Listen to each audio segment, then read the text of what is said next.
The desert wind carried the faint scent of creosote and something else, something metallic and sharp, a smell I knew too well. Inside the single-story structure, the low hum of a portable money counter filled the air, a rhythmic whirring that spoke of transactions, of illicit gains tallied in the dry, unforgiving heat. Shadows stretched long from the single flickering bulb overhead, dancing across stacks of bundled currency. A man, his face obscured by the low light and the angle of my vantage, meticulously fed notes into the machine. The scene was stark, efficient, and utterly devoid of human warmth. This was the dark underbelly, the unseen machinery of a world that existed parallel to the one I usually inhabited, a world I occasionally glimpsed through the fragments of bone and artifact I examined. It was a world of trade, not just in currency, but in history itself. The image, unbidden, flickered in my mind, a premonition perhaps of the deeper currents I was about to wade into. I pushed the vision aside, focusing on the gravel crunching under my boots. The guard rose from the landscape like a brooding sentinel.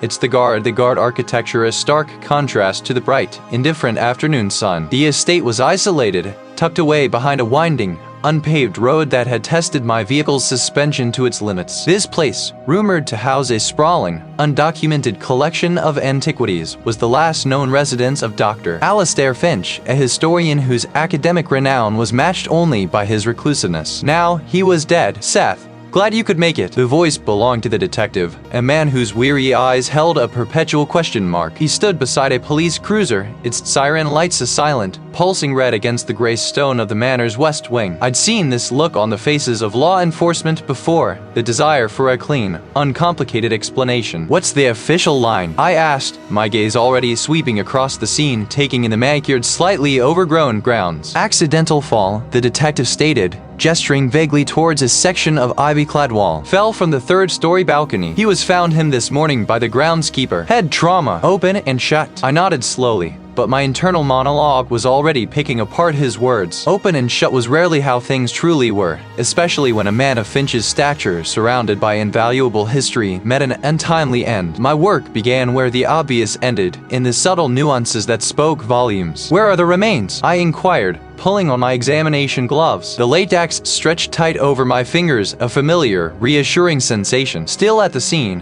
a uniformed officer chimed in, pointing toward the base of the wall. "We've secured the area, but haven't moved anything pending your arrival." Preservation of the scene was paramount. As I approached, the scent of damp earth mingled with something sharper, coppery. Dr. Finch lay sprawled on a patch of overgrown moss and fallen leaves, a macabre tableau beneath the shadow of the manor's imposing facade. His body was positioned awkwardly, one arm flung out, the other tucked beneath him. I knelt, my breath held, my eyes meticulously tracing every detail. The ground around him was disturbed, not just by the impact, but by something else. A small, circular depression in the soft soil, about a foot from his outstretched hand, caught my attention. It was too regular, too defined to be natural. And then there were the leaves, a scattering of dry, brittle oak leaves lay around the body, but several were crushed and embedded beneath the sleeve of his tweed jacket, high on his bicep. Oak leaves! In late autumn, yes, they were everywhere, but these were remarkably intact, given the presumed force of a fall from 3 stories. More importantly, their placement felt odd. My gaze drifted to the ivy-covered wall above, where a wrought-iron balcony jutted out. The railing was old, rusted in places, but sturdy. No obvious signs of structural failure. No frantic handprints in the dust along the balustrade. Back on the ground, I examined Dr. Finch's clothing. The tweed jacket was rumpled as expected, but the fabric of his trousers, near the knee, showed a faint, linear abrasion. Not a tear, but a graze, almost like something had rubbed against it, a coarse texture. And then, the most peculiar detail, nestled in the folds of his collar, almost hidden by his silver hair, was a tiny shard of pottery. It was no larger than my thumbnail, a fragment of terracotta, smooth on one side, rough and unglazed on the other. It had a distinct reddish hue, unlike any modern ceramic I knew. It felt ancient, out of place, anachronistic. I carefully picked up the shard with tweezers, placing it into a small, sterile evidence bag. My mind raced. An accidental fall from a balcony rarely resulted in pottery fragments in a victim's collar, or perfectly preserved crushed leaves beneath a sleeve.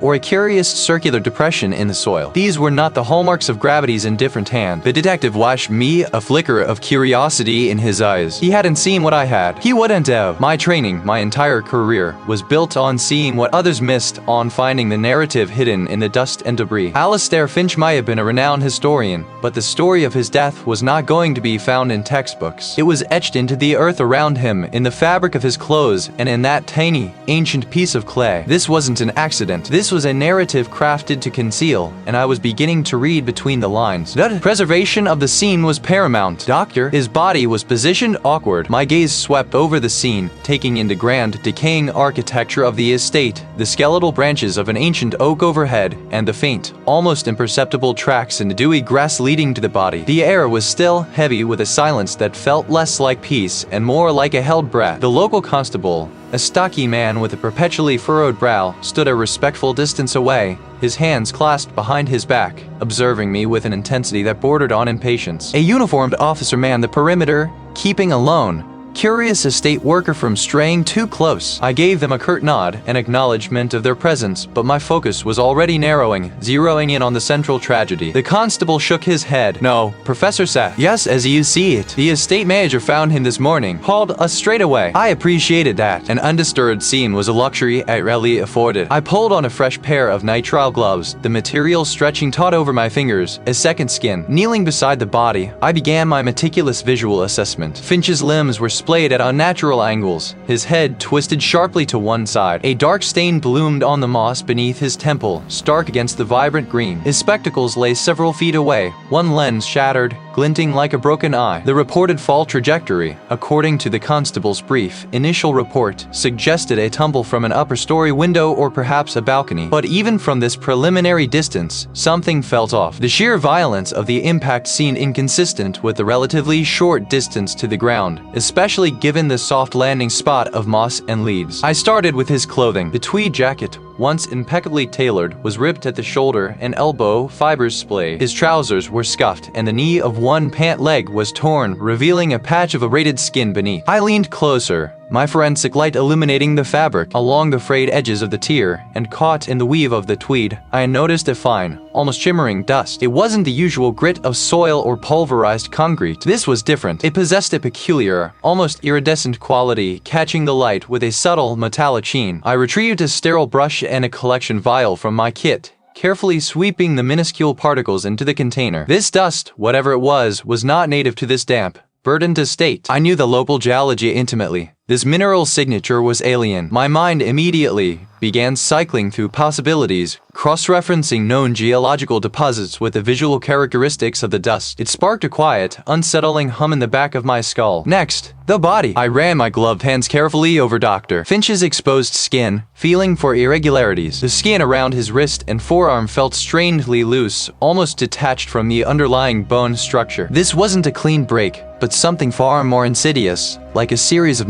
interconnected fractures, almost like a spiderweb beneath the surface. I noted the precise location, knowing what the X-rays would later confirm. These microscopic fractures were a red flag. A fall, even a fatal one, typically produced more generalized trauma, or a single, catastrophic break. This pattern suggested a different kind of force, perhaps a sustained, torsional stress, or even multiple, smaller impacts delivered in quick succession before the fall. It was the kind of damage I'd seen in cases of struggle of a victim trying to fend off an assailant or being forcibly restrained. The notion solidified in my mind. This was a tragic accident. I moved to his head, carefully examining the wound on his temple. The shape was irregular, not a clean strike against a flat surface, nor a simple abrasion from striking the ground. There were minute indentations, almost like impressions, within the larger contusion. I collected more trace evidence from the hair and scalp, securing it in separate vials. The unique mineral dust gnawed at me. It wasn't just a random contaminant. Its presence, coupled with the suspicious bone trauma, painted a picture that deviated sharply from the official narrative. As I carefully taped another swatch of the shimmering dust from the inside cuff of Dr. Finch's jacket, my mind raced, trying to place its origin. The glint, the specific crystalline structure I imagined under a microscope, spoke of arid, mineral-rich environments, places far from manicured estates and ancient oaks. My thoughts, unbidden,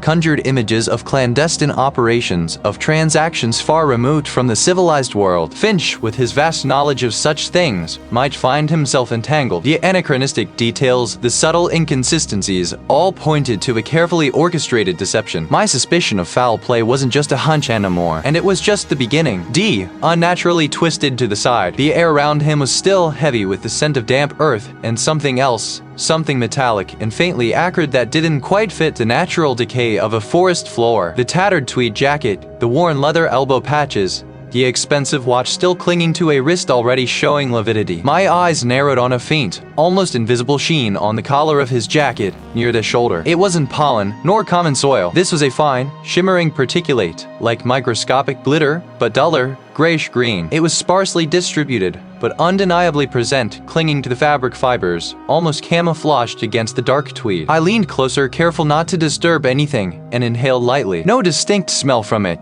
just a lingering acrid note. This was anachronistic. The estate gowns were ancient, but this dust felt alien to the immediate environment. With delicate precision, I scraped a mint sample from the jacket, then another from a small, superficial abrasion on Finch's knuckles, a fresh injury, suggesting a struggle or a desperate grab. The detective, observing from a respectful distance, gave a slight nod, acknowledging my silent discovery. "Something specific?" he asked, his voice low. "Perhaps," I murmured, sealing the vials. "A particulate doesn't belong here." I continued my examination, noting the pattern of injuries, the trajectory of the fall, the telltale signs of blunt force trauma that, while consistent with a fall, also left room for interpretation. There was a peculiar bruising on his left temple, a distinct circular mark that seemed too precise, too singular for an impact against jagged rocks or a tree root. My internal clock was ticking, the desire to get these samples under a microscope overriding the need for a full field assessment. Back in my mobile forensic lab, a converted Sprinter van parked discreetly behind the estate's guest house, I set up the samples. The microscope's halogen light illuminated the grayish-green dust. Under magnification, the particles revealed themselves as crystalline structures, angular and uniform, far too homogeneous to be natural dirt. I ran a quick elemental analysis. The results blinked onto the screen, a complex silicate matrix, rich in specific rare earth minerals. My brow furrowed. This wasn't local geology, not even close. I cross-referenced the unique mineral signature against geological databases, focusing on known archaeological sites and remote mining operations. More importantly, the survey mentioned a few small, unsanctioned dig sites, rumored to contain artifacts from a forgotten pre-colonial civilization. Finch had written a monograph on that very civilization years ago,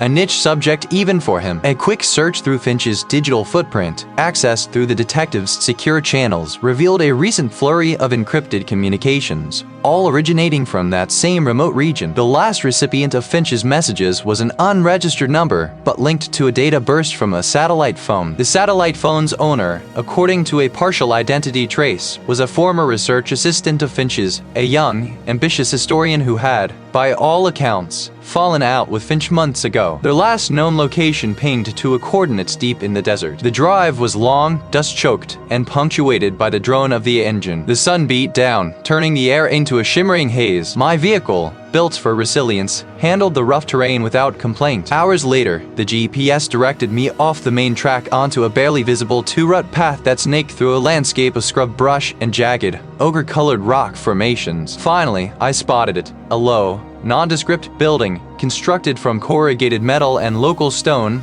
blending almost perfectly into the desolate surroundings. I parked a discreet distance away and approached on foot, my hand resting on the hilt of the small utility knife I always carried. The sound grew louder, more distinct. I pushed it open slowly, the protesting squeal of metal echoing in the small space. Inside, the air was thick with the scent of stale coffee and something else, metallic and faintly sweet like old blood. Their face was pale, eyes wide and haunted, framed by lank, unwashed hair. They clutched a mug in trembling hands, staring at me as if I were a specter. Empty takeout containers littered the floor, and a half-eaten sandwich lay forgotten on the table. Inconsistencies. I found traces of a specific mineral dust on him, the kind found at a site out west. A site I know Finch was researching. A site you were involved with. The money counter finally clicked, signaling the end of a stack. The sudden silence was jarring. The assistants swallowed hard, their gaze darting towards a closed, heavy-gauge steel door in the corner of the room, then back to me. Their pupils were dilated, their skin clammy. They were clearly terrified, not just by Finch's death, but by their current predicament. He got obsessed. The assistant stammered, their voice barely audible, with the lost artifact. Said it wasn't just a legend. Said it was real, and it held power. Something ancient. He was meeting with people, not academics. Dangerous people. They wanted it. They needed it. Who are they? I pressed, stepping closer, my voice firm but not aggressive. These enigmatic figures? The assistant shook their head violently, tears welling in their eyes. I don't know their names. Finch thought he could control them. He thought he could outsmart them, use them to get the artifact. But they were always one step ahead. They weren't interested in history. Seth. They were interested in what it could do. Their gaze flickered to the steel door again, then down to their hands, trembling violently. He stopped sleeping. He stopped eating. He was convinced the artifact was the key to something immense, something world-changing. He was afraid, but he was more afraid of not finding it. He told me to stay away, that I was in too deep. The air in the safe house felt charged, heavy with unspoken threats. The money counter sat dormant, but its presence, along with the assistant's palpable fear, painted a vivid picture of coercion. The implication was clear. The mineral dust wasn't just a clue. It was a breadcrumb leading me directly into their dangerous territory. The dig site, I realized, was no longer just a historical curiosity. It was the heart of a very real, very present danger. Did they come for you? I asked, my voice low, but the question hung in the silence, amplified by the counter's rhythmic whir. They shook their head, a quick, jerky motion. Not yet, but they will. They always do. Their eyes, wide and bloodshot, held a terror that went beyond simple apprehension. It was the fear of someone who understood the precise mechanics of retribution. You need to be careful, Seth. You're asking questions they don't want answered. What questions? I pressed, leaning forward. This was about power, secrecy, and something far more ancient than I'd first suspected. The assistant hesitated, glancing again at the door, then at the stacks of crisp bills that had been counted. Their silence was a confession in itself. The dig site, I prompted, remembering the geological inconsistencies at the estate. Has anything been found there recently? Anything? It's just an old pit, Seth. Nothing but dust and broken pots. They shut it down weeks ago. The denial was too quick, too absolute. I watched their fingers twitch, a nervous habit. I didn't push further. I had what I needed, a direction. The sun beat down, a relentless hammer on the vast, empty landscape. The padlock on the gate, though rusty, showed a recent scratch mark near the shackle. The earth immediately inside the perimeter, usually baked hard and undisturbed, had faint, fresh indentations. Too shallow for animal tracks, too distinct to be natural erosion. Human footprints, several different patterns, some wearing treads I recognized from heavy work boots. I stepped over the low wire, my eyes scanning the terrain. The excavation trenches themselves were covered with tarpaulins, weighted down with rocks. But one corner of a tarp was pulled back, revealing a section of exposed bedrock. The tools left behind were standard archaeological equipment, trowels, brushes, buckets. But tucked beside a discarded canvas bag, I spotted something incongruous. A cheap, plastic-handled shovel, the kind sold at any hardware store, its blade caked with fresh, damp soil. Not the careful, precise tools of an anthropologist. This was recent, hurried, and unofficial. My gaze dropped to the churned earth near where the shovel lay. I knelt, pushing aside a clump of dry grass. That's when I saw it. Its surface was smooth, a deep terracotta hue, with a faint, intricate geometric pattern etched into it. I carefully picked it up. The design wasn't local. It wasn't even from the known periods of habitation for this region. This fragment, with its distinct stylistic markings, belonged to a culture thousands of miles away from an entirely different continent and an era far predating any established historical presence here. It was a stark,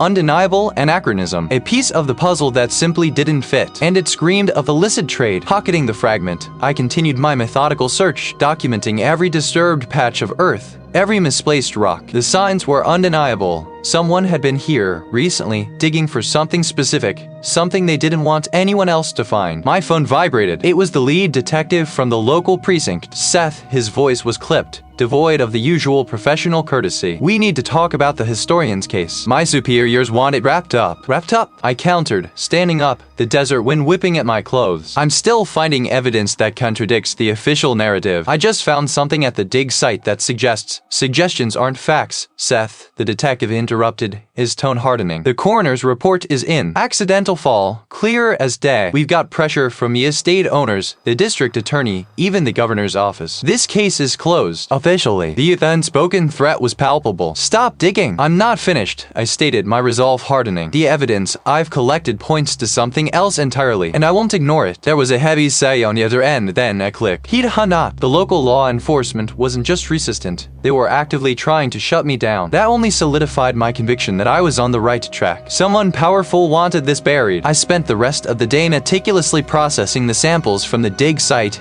the anachronistic pottery fragment carefully catalogued and photographed in my small, private forensic lab. The lab, located in a quiet industrial park on the outskirts of the nearest town, was my sanctuary, a place where data spoke louder than politics. When I arrived the next morning, the first thing I noticed was the subtle shift in the air. A faint, metallic tang that wasn't usually present. The padlock on the lab door was intact, but a closer inspection revealed a minute scratch on the door frame, just above the lock plate. A fresh mark, almost invisible, as if someone had tried to jimmy it open with a thin blade. My hand went to the handle. It was unlocked. I always locked it. This wasn't a random, opportunistic thief. I pushed the door open slowly, my senses on high alert. The lab was in disarray. Drawers were pulled out, their contents scattered. Files were strewn across the floor. My microscope was tilted on its stand. Yet, nothing was actually missing. My expensive analytical equipment, the rare artifact I'd recovered from the historian's study, even the pottery fragment from the dig site, all were still there, untouched amidst the chaos. This wasn't a robbery. This was a message. They hadn't taken anything of value because they didn't want anything. They wanted me to know they could get in. They wanted me to stop. The message was received, but it wasn't going to deter me. It was going to fuel me. They knew I was closing in. And now, so did I. The local law enforcement's dismissal still burned,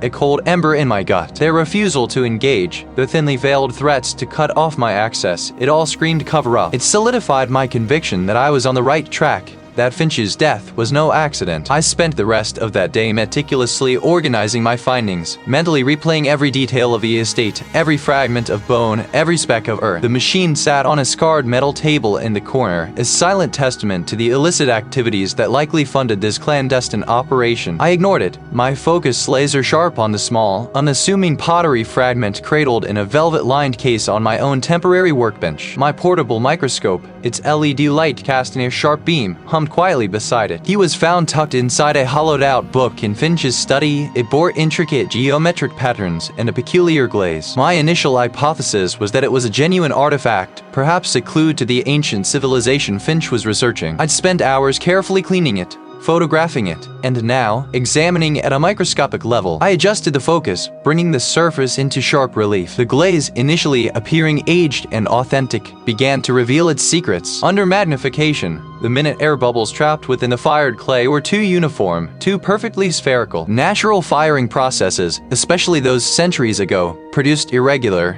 elongated bubbles. Then there was the mineral composition of the clay itself. I'd taken a microscopic sample, a sliver almost invisible to the naked eye, and subjected it to a quick spectral analysis with my handheld device. The results flickered on the small screen, traces of modern industrial pigments, chemicals not available to ancient artisans. A sharp intake of breath escaped me. This wasn't an ancient artifact. This was a masterwork of deception. My fingers trembled slightly as I rotated the fragment, scrutinizing the edges. The microfractures, which I'd initially attributed to age, now seemed too neat, too controlled. They mimicked natural weathering, but lacked the chaotic randomness of true decay. It was a forgery, an incredibly sophisticated one, designed to mimic the exact style and presumed aging of a specific ancient civilization that Finch had written extensively about. The realization hit me with the force of a physical blow. Finch wasn't merely researching ancient artifacts. He was likely exposing a high-stakes forgery ring. The stakes had just escalated dramatically. The local law enforcement's resistance, the hurried dismissal of Finch's death, it all clicked into place. This wasn't about a dusty academic argument. It was about illicit wealth, about a criminal enterprise built on deception. Finch hadn't died because he stumbled upon a rare find. He died because he threatened a multi-million-dollar industry. I packed up my analysis equipment, my mind racing. I needed to get back into Finch's study. My previous search had been for evidence of his research, for clues to an ancient past. The estate felt different when I returned. The air, once heavy with history, now felt charged with a palpable sense of danger. I let myself back into Finch's study, the familiar scent of old paper and dust clinging to the air. I tapped along the bookshelves, ran my fingers over the ornate carvings of the desk, examined the floorboards for any subtle inconsistencies. It was the fireplace, a massive stone edifice that dominated one wall, that finally gave something up. Running my hand over the rough-hewn stones, my fingers snagged on a barely perceptible ridge along the mortar line of a particular stone, about eye level. It was too smooth, too even. I pressed gently. Not there. I pressed harder, testing different points. A faint click echoed in the quiet room. My breath hitched. There was a small, military-grade USB drive, its metal casing scratched but intact, and a folded piece of parchment. The parchment felt ancient, but the paper itself was too crisp, too uniform in texture to be truly antique. Another forgery, perhaps? I carefully extracted both items. Unfolding the parchment, I saw a map. Lines connected various points, converging on a location marked with a blood-red X. The symbols looked familiar, almost like an arcane script I'd seen referenced in Finch's obscure texts, but never fully deciphered. The USB drive felt heavy in my palm. Encrypted files, a coded map. Finch hadn't just been researching.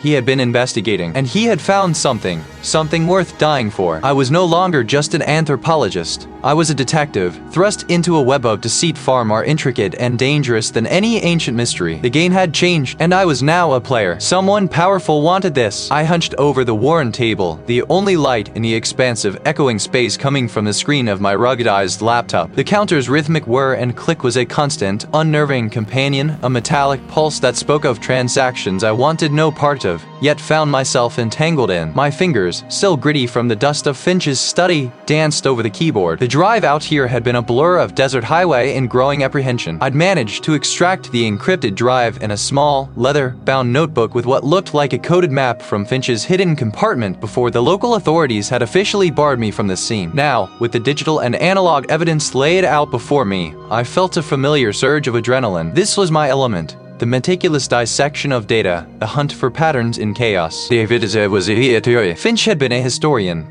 but this level of encryption suggested something far beyond academic research. I loaded the drive onto my forensic workstation, a custom-built machine designed for exactly this kind of deep dive. The software hummed to life, its complex algorithms beginning the laborious process of brute-forcing the encryption. It would take time, but I had nothing but time and a growing sense of urgency. While the computer churned, I turned my attention to the notebook. Its pages were filled with intricate, almost artistic script, interwoven with symbols I recognized as ancient cuneiform and obscure alchemical sigils. Not a map in the traditional sense, but a schematic, perhaps. A key, or a series of keys. Finch's genius, I realized, wasn't just in history, but in the intricate weaving of it into coded secrets. Days blurred into nights. Coffee became my lifeline. I spent hours cross-referencing Finch's coded map with historical texts on forgotten languages and esoteric societies. There was a logic to it, a linguistic thread that, once identified, began to unravel. The map wasn't geographical, it was conceptual, a network diagram disguised as an arcane scroll. It pointed not to physical locations, but to connections between influential families, private collections, and academic institutions that had long been considered beyond reproach. Then, a breakthrough on the digital front. The decryption software finally cracked a significant portion of the drive. A deluge of files spilled onto my screen, an overwhelming torrent of data. Financial records, shell corporations, meticulously detailed inventories of artifacts I knew shouldn't exist outside of museums, and correspondence between individuals identified only by cryptic aliases or by their institutional affiliations. The names that began to emerge were not just wealthy collectors. They were titans of industry, shadowy figures known for their philanthropic endeavors, their names adorning the wings of art galleries and the endowments of universities. The files spoke of the legacy, not as a historical event, but as an ongoing project. It wasn't about preserving history, it was about controlling it. Documents detailed the acquisition of genuine, priceless artifacts, often through illicit channels, followed by their strategic disappearance or, even more unsettling, their deliberate misattribution. False narratives were being constructed, entire historical periods subtly rewritten to serve an unknown agenda. And then, I found references to the Keepers. This wasn't a loose association of collectors. This was an organized body, a society with deep roots and a clear hierarchy. They spoke of Finch with a mixture of disdain and fear, indicating he was either a rogue element or had stumbled too close to their core operations. His death, I now understood, was an execution, a silencing. The tension in the desert safe house thickened, clinging to me like the fine dust that permeated everything. The sheer scale of it was staggering. This wasn't just about a few forged relics or a stolen painting. This was about the systematic manipulation of human history, orchestrated by a network of powerful individuals who saw themselves as the arbiters of reality. I scrolled through another batch of decrypted emails, my eyes scanning for any clue, any thread that could lead me closer to the heart of the Keepers. One message, dated just weeks before Finch's death, caught my attention. It was brief, coded, but now, with the partial decryption, parts of it were painfully clear. Finch is compromised. He knows about the Aegean cache. Initiate final phase protocol. The Aegean cache. That name resonated, pulling at distant memory from an obscure academic paper I'd once read, dismissed at the time as pure speculation. A legendary trove of artifacts from a forgotten civilization, rumored to possess knowledge that could rewrite the very foundations of Western history. If the keepers had found it, and Finch knew, then his tragic fall was merely the first domino. The hum of the money counter seemed to grow louder, a warning in the quiet desert air. My gaze, however, was fixed on the worn map spread across the adjacent workstation, tracing lines that intersected with the memory of an academic paper, a whisper of an ancient civilization. The Aegean cache. That name had resonated, a sudden, sharp echo in the quiet confines of my mind, pulling at a distant memory from an obscure academic paper I'd once read, dismissed at the time as pure speculation. The hum of the counter seemed to pulse with my thoughts. If Dr. Finch had stumbled onto something connected to the Aegean cache, it wouldn't just be a matter of academic rediscovery. It would be a seismic event. And the mineral dust, a unique silicate signature I'd found on his body, on the estate grounds, even in the faint traces on the shattered remnants of his personal effects, it had to be a key. These weren't random anomalies. They were breadcrumbs, deliberately placed or carelessly overlooked by those who sought to silence a truth. I needed an anchor, someone who understood the deep currents of Dr. One name surfaced. Professor Alistair Thorne, a retired curator, a brilliant mind, and Dr. Finch's former mentor. He was an academic recluse now, living in quiet obscurity, but his reputation for unearthing obscure historical connections was legendary. Locating Thorne wasn't easy. He'd meticulously scrubbed his digital footprint, a ghost in the machine. It took a day of digging through old university archives, cross-referencing alumni directories, and making a few carefully worded inquiries to former colleagues who still remembered his sharp intellect and even sharper tongue. I eventually found an address in a sleepy coastal town, a place far removed from the academic hustle. The drive was long, the landscape shifting from arid scrub to salt-laced sea air. The safe house, with its persistent money counter, felt a world away as I approached Thorne's modest bungalow. The front yard was overgrown, a testament to years of neglect, but the windows were clean,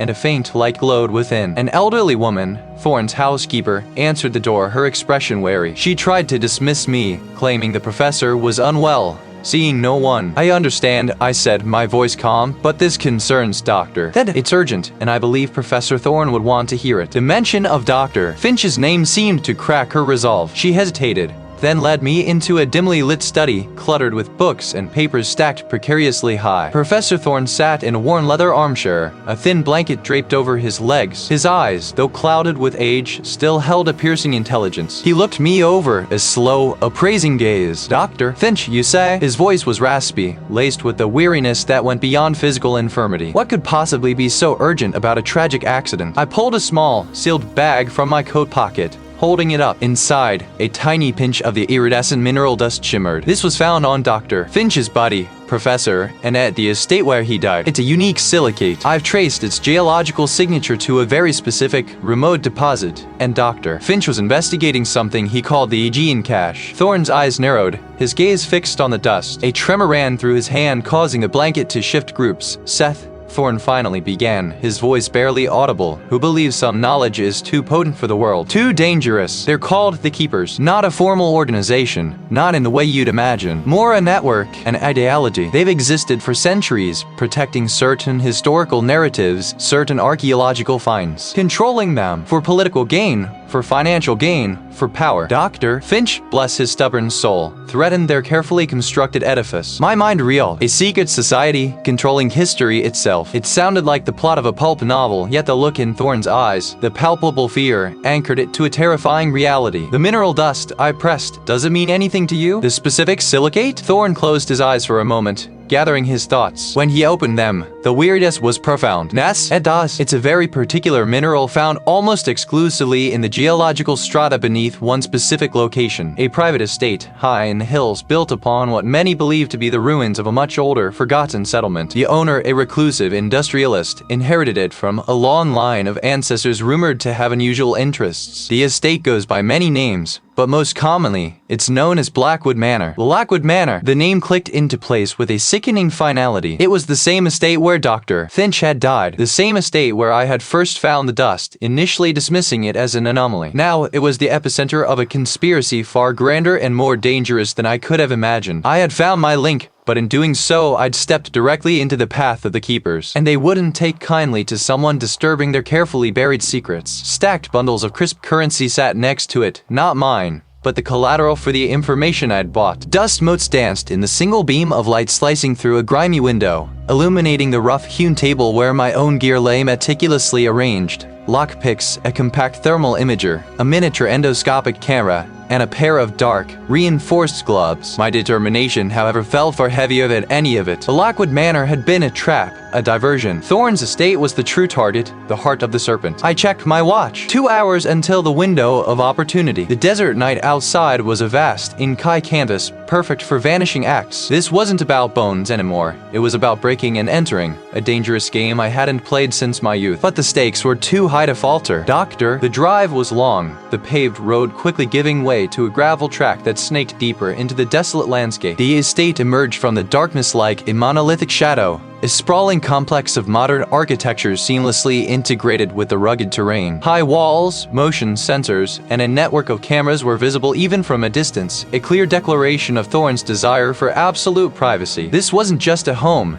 It was a fortress built around secrets. I parked the rented vehicle a mile out, burying it under a camouflage tarp I'd acquired. The hike was arduous, the uneven ground testing my ankle, but the adrenaline masked the discomfort. Tonight, the evidence was my target. The first perimeter fence was easily bypassed, a simple electrical current, not a physical barrier. I cut the power to a small section with a device I'd fashioned, then vaulted over, landing softly. The second layer was more challenging. Pressure plates hidden beneath ornamental gravel, linked to a silent alarm. I used the thermal imager, its green glow revealing the heat signatures of the buried sensors. I found my entry point at the rear of a service wing, a ventilation shaft large enough for a lean individual. The grates were secured with reinforced bolts, but the industrialist security team had clearly overlooked the subtle corrosion around one of the mounting points. A few precise twists with a specialized tool, and the grate gave way with a soft groan. I slipped inside, the metallic scent of stale air and ozone filling my nostrils. The ventilation system was a labyrinth, echoing with the faint whir of fans. I crawled for what felt like an eternity, the confined space pressing in on me, until I descended into a large, climate-controlled room. The sight that greeted me froze me in place. This was it. The room was a state-of-the-art forgery workshop,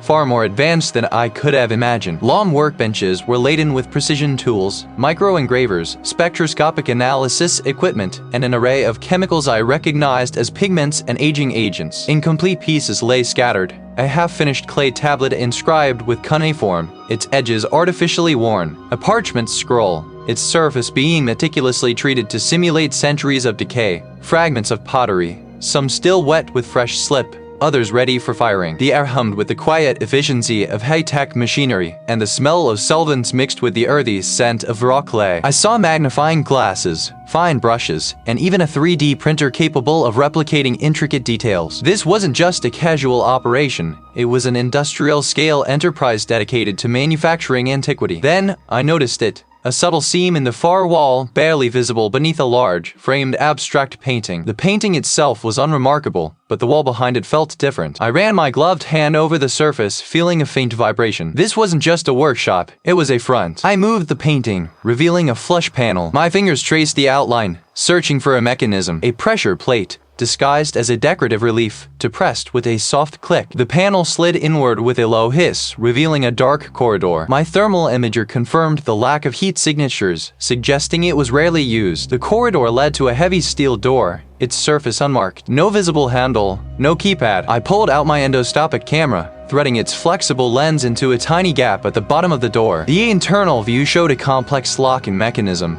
but also a faint glint of polished metal beyond it. Evolved. This was beyond anything I had anticipated. I worked quickly, my tools precise. The lock was formidable, but my training, combined with a touch of desperation, guided my hands. After several tense minutes, the tumblers clicked into place, one by one. The door swung open silently, revealing a cavernous space bathed in soft, indirect lighting. The air inside was cool, dry, and utterly still. The vault was a veritable treasure trove, not of forgeries, but of genuine, priceless artifacts. Glass display cases lined the walls, each containing a piece that screamed authenticity. A perfectly preserved Egyptian sarcophagus, smaller than a full-size coffin but intricately painted, dominated one corner. Nearby, a collection of obsidian blades, their edges still impossibly sharp, lay next to a gold funerary mask, its eyes seeming to follow me. I saw Sumerian cylinder seals, Roman busts, pre-Columbian pottery, and even a collection of perfectly intact dinosaur eggs, carefully cradled in specialized foam. These weren't reproductions. They were stolen history, ripped from archaeological sites across the globe. The sheer audacity of it left me breathless. The industrialist wasn't just a collector. He was a kingpin trading in both legitimate and illicit antiquities, using the forgeries to flood the market and obscure the origins of the genuine articles. Finch's research, my own findings of the anachronistic dust had all pointed to this vast, criminal enterprise. Then, a subtle shift in the lighting. The air pressure in the vault changed. A red indicator light on a small ceiling panel blinked. Just once. My breath hitched. I was detected. The quiet hum escalated, becoming a distinct whir. A low, guttural growl echoed from somewhere nearby, growing louder. Not an alarm, but something else. I slammed the vault door shut, twisting the mechanism to re-engage the lock. Buying myself precious seconds, I scrambled back down the corridor, the faint glow of the red light now pulsing rapidly. The whirring grew into a roar, and I heard the distinct sound of heavy mechanisms engaging. Thorne's advanced security systems weren't just passive sensors, they were active defenses. Automated security shutters began to descend over the workshop's windows with a grinding shriek. I could hear heavy footsteps approaching, distant but rapidly closing in. My escape route through the ventilation shaft was too slow now. Panic threatened to overwhelm me, but I forced it down. My eyes darted around the workshop, searching for another way out. A service door, half hidden behind a stack of crates, offered a desperate chance. I wrenched it open, plunging into a dimly lit maintenance corridor. The klaxon pulsed, red lights flashing, painting the narrow passage in a frantic strobe. They knew I was here. I was deep inside the lion's den, and the lion was awake. The counter eventually clicked silent, but the hum of urgency in my own head persisted, louder than any machine. I didn't touch the money, didn't even register its presence beyond a fleeting thought of its transactional utility. My focus was already elsewhere. I spread the printouts from the encrypted drive across the battered metal table, pushing aside empty water bottles and the remains of a stale energy bar. Photographs of Thorne's private workshop, schematics of ancient mechanisms, and detailed logs of artifact acquisition lay scattered next to my own evidence bags. The digital files from Finch's hidden drive, cross-referenced with the new intelligence, began to form a terrifyingly coherent picture. First, I retrieved the high-resolution images of Finch's remains, the faint striations on the fractured tibia, the unique angle of the impact wound on the skull,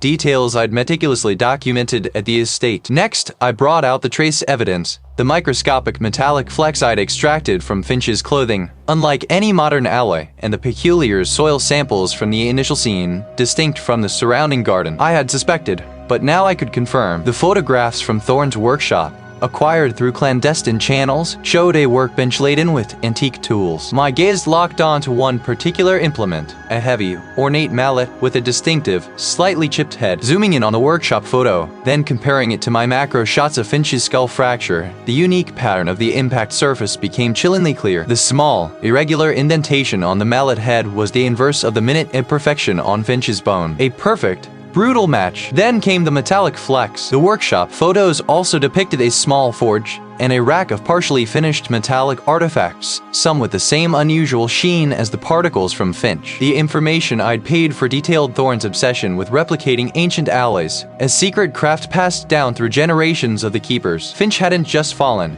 He'd been struck, likely with one of Thorne's custom-crafted anachronistic tools, a tool designed to look like an antique. The soil samples were next. I laid out the magnified images of the foreign soil found at the base of the fall at Thorne's estate. It wasn't local earth. It was a distinctive mix of volcanic ash and specific mineral composites, consistent with a very particular, remote archaeological site Thorne had recently acquired, a site explicitly named in the documents from Finch's drive as central to the Keeper's legacy. Finch hadn't just stumbled, he'd been moved. The soil on his person was a relic of his true place of demise before his body was carefully staged. My fingers trembled slightly as I pieced together the final threads. The financial ledgers from the information broker, detailing illicit artifact sales, were undeniably linked to Thorne and his network. Finch's drive contained detailed reports on these exact transactions, his private investigation into Thorne's activities. Finch wasn't just a prominent historian, he was a whistleblower, silenced before he could expose the keepers and their dark trade. His tragic fall was a meticulously orchestrated murder, designed to look accidental, to protect a conspiracy rooted in ancient secrets and modern greed. The pieces click into place with a sickening finality. Thorne, the esteemed historian, was not just involved, he was at the heart of it. Finch's pursuit of the truth had led him directly into Thorne's lethal embrace. The evidence was irrefutable,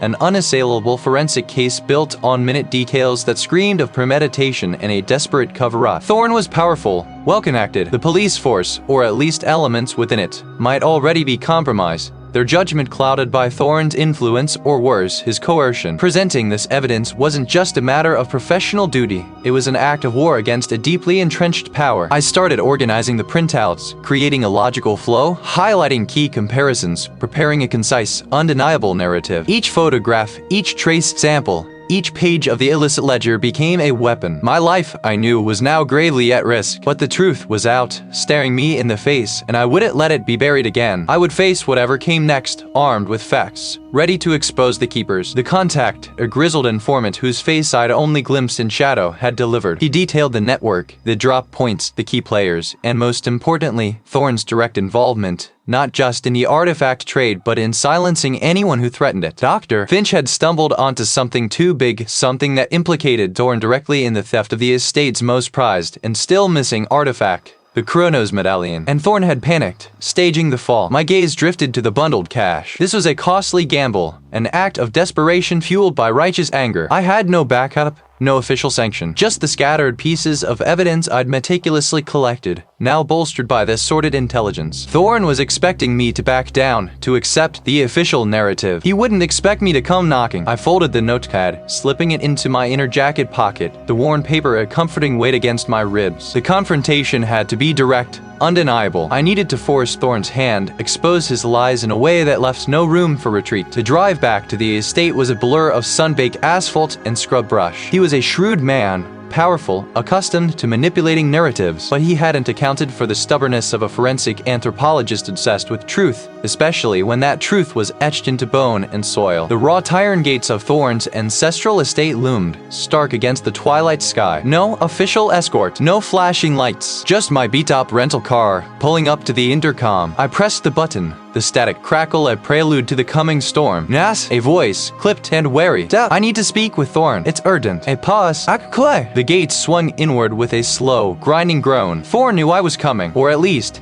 he knew I was coming. He just didn't know why. I parked near the main house, the grand, imposing structure casting long shadows across the manicured lawns. The air was still heavy with the scent of night-blooming jasmine and an unspoken menace. The front door stood ajar, a silent invitation or a trap. The grand foyer was dimly lit, the opulent furnishings swallowed by gloom. Thorne stood at the far end, silhouetted against a tall arched window, a glass of amber liquid in his hand. He looked composed, almost bored, a predator waiting for its prey to walk into the snare. Seth, an unexpected visit, he said, his voice smooth, devoid of surprise. To what do I owe the pleasure? Justice Thorne for Doctor. My voice was steady, betraying none of the tremor in my gut. He took a slow sip. A tragic accident, as I recall. You seemed to agree. Initially, I conceded, stepping further into the room. Before I found the anomalies, before I pieced together the real story, I pulled the notepad from my pocket, not to read from it, but to use it as a prop, a symbol of the information I now possessed. Dr. Finch wasn't pushed by a sudden gust of wind,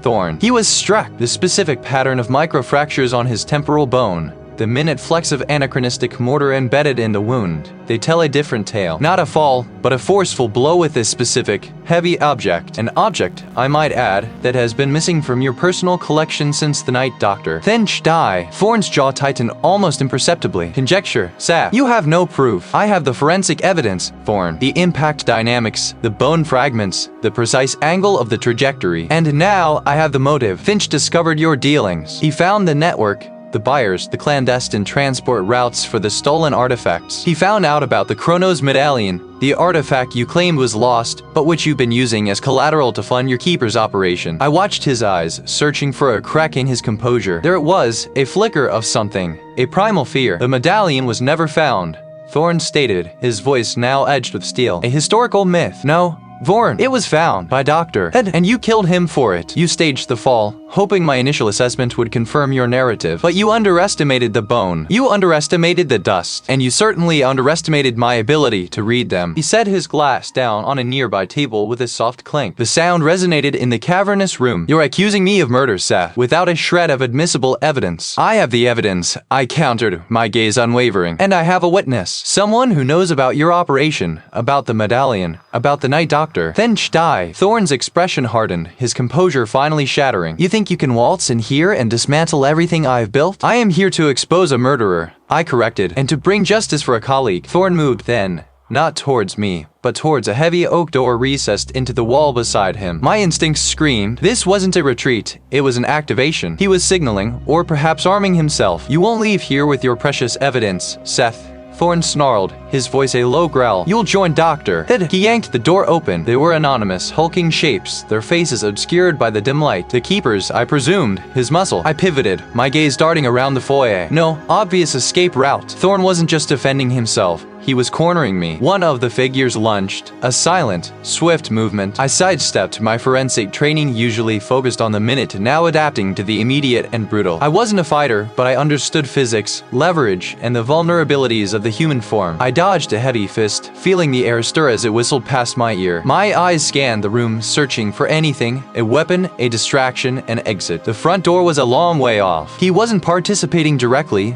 but orchestrating, enjoying the spectacle. The second figure moved to cut off my retreat toward the front door. I was trapped. My gaze landed on a heavy bronze bust of some historical figure perched on a pedestal near the staircase. Heavy, solid, a weapon, a desperate choice. I feigned a move toward the first attacker, then spun, grabbing the bus. It was heavier than I anticipated, but the adrenaline surged, lending me temporary strength. I swung it in a wide arc, catching the first figure in the shoulder. A grunt, a stumble, not enough to incapacitate, but it bought me a precious second. I didn't wait. My eyes locked into the descending staircase, the only viable escape route, even if it led deeper into Thorn's lair. Thorn's voice echoed from above, laced with venom. Yet him, don't let him leave this estate alive. The chase was on. I could hear their heavy boots thudding behind me, closing in. My heart hammered, not from fear, but from the raw, desperate will to survive and see this through. This wasn't just about Dr. Finch anymore. I knew where this staircase led. To the network of underground passages, the very place I suspected the Chronos medallion had been hidden and traded. I had to get there, confirm my theory, and find a way out. My mind raced, calculating angles, potential hiding spots, any advantage I could glean from the architecture of this ancient, dangerous place. The thudding boots had ceased. The desperate sprint through the estate's shadowed grounds had ended not with a capture by them, but a rescue by us. I'd burst through a hidden gate, tumbling into the waiting arms of the authorities I'd managed to alert just hours before. Relief,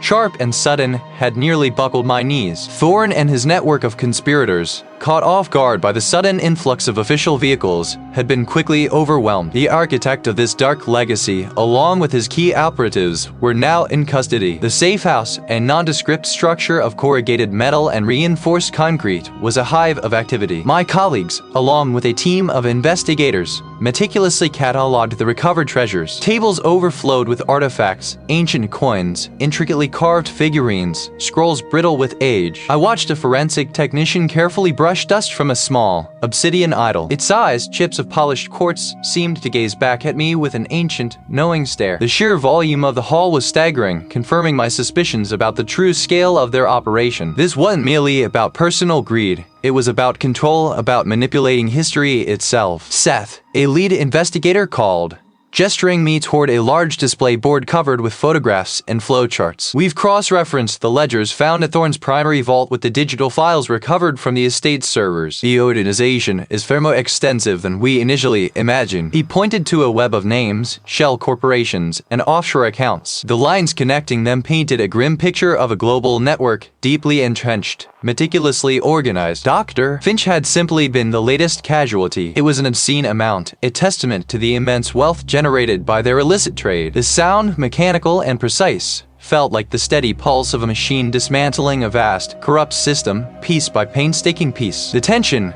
though no longer physical, was a heavy cloak draped over my shoulders. The adrenaline had faded, replaced by a profound weariness that settled deep in my bones. I had faced down men who would kill to protect their secrets, walked through the shadow of their deadly legacy, and emerged. But the cost, the ghost of Dr. Finch, the image of his broken body, still haunted the quiet corners of my mind. The pursuit of truth, I realized, was rarely a clean affair. It left scars, both visible and invisible. I ran a hand over the rough concrete wall, the grit of it a tangible anchor in the swirling aftermath. My role, I'd always believed, was to speak for the dead, to coax their stories from the silent language of bone and decay. But this case had pushed me beyond the quiet sanctity of the laboratory into the treacherous currents of a living, breathing conspiracy. The exposure of the keepers had sent shockwaves through the academic world and beyond. The news reports, which I deliberately avoided reading in detail, spoke of arrests, indictments, and the return of priceless artifacts to their rightful cultural custodians. Justice, in its slow, methodical way, was being served. Looking out at the vast, desolate expanse of the desert, the horizon shimmering under the relentless sun, I felt a shift within me. My meticulous nature, my dedication to scientific rigor, had always been my greatest strengths. But this case had also awakened a dormant resolve, a willingness to step beyond the confines of my usual work when the truth demanded it. The world of forensic investigation, I now understood, held deeper, more dangerous currents than I had ever anticipated. The experience had irrevocably changed me. There was a part of me, forged in the crucible of that dangerous pursuit, that now craved the sharper edges of active investigation, the thrill of dismantling lies with scientific precision, even if it meant stepping into more precarious territory. The portable money counter hummed on, a steady, relentless sound of accounting and consequence. It was the sound of an ending, yes, but also of a new beginning. The truth, once unearthed, had a way of reshaping everything. And I, Seth, the anthropologist who spoke for the dead, was ready to listen to where it led me next, no matter how dangerous the path.